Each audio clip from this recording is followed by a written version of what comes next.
For prompt one, first of all, I was not aware that there are so many restrictions and exclusions regarding how shootings are categorized and studied.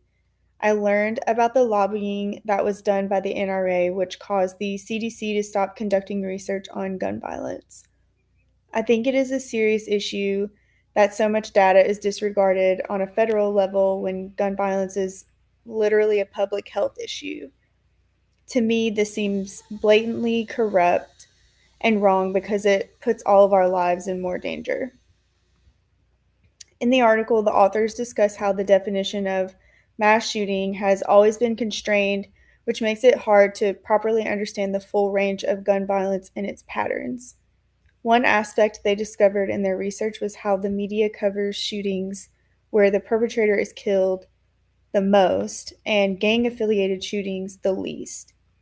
Profiling shooters is another way data collection and public knowledge of these types of shootings are suppressed.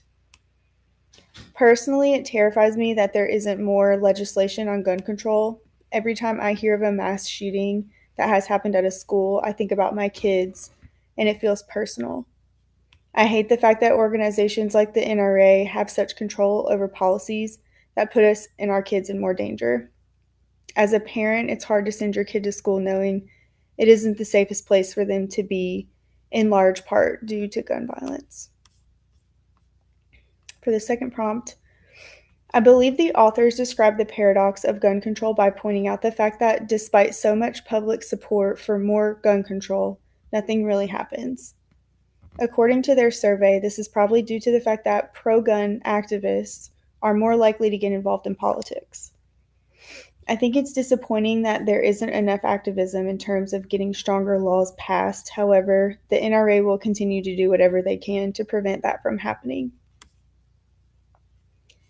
In the article, the authors compare the GSS, which showed 70% support for requiring a police permit to buy a gun, to their surveys, which essentially showed that there's more activism from pro gun supporters.